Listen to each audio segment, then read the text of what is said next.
Kaleshwaram commission గడువు మళ్ళా పొడిగింపు 2 నెలలు పెంచుతూ రాష్ట్ర ప్రభుత్వం ఉత్తర్వులు వారంలో రిపోర్ట్ వచ్చే ఛాన్స్ ఉండగా ఇంతలోనే గడువు పెంపు ఇప్పటికే 109 మంది ఆఫీసర్లు వ్యక్తుల స్టేట్మెంట్ రికార్డ్ ఇంకా ఎవరిని విచారిస్తారన్న దానిపై ఊహాగానాలు ఎవరిని లేదు ఈ ముగ్గురిని విచారిస్తారు ముందుగా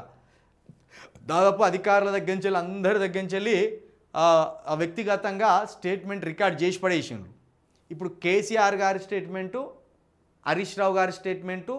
ఈటల రాజేందర్ గారి స్టేట్మెంట్ ఉన్నది అయితే ఇందులో ప్రధానంగా 2 నెలల గడువు కోరడానికి కారణం ఏంటంటే ఒకటి బీజేపీ దగ్గర నుంచి కూడా వీళ్ళకు క్లియరెన్స్ రావాలేమో రాష్ట్ర ప్రభుత్వానికి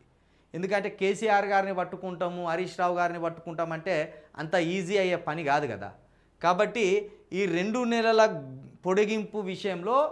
ఇటు ఎన్డీఏ ప్రభుత్వం నుండి కూడా వీళ్ళకు ఒక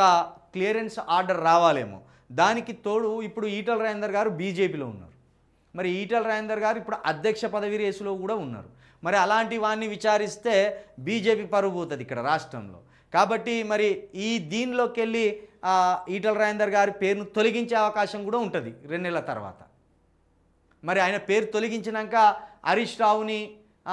కేసీఆర్ని పిలిచి విచారిస్తారో చూడాలి అసలు ఆర్థిక శాఖ మంత్రికి దీంట్లో పొత్తేందే నాకు అర్థమైతే లేదు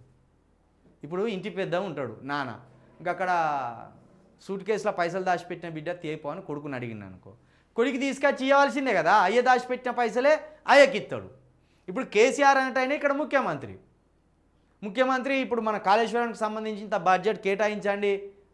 ఈటల రాజేందర్ గారు అంటే ఆయన బడ్జెట్ కేటాయించవలసిందే ఆయనేం ప్రత్యేకంగా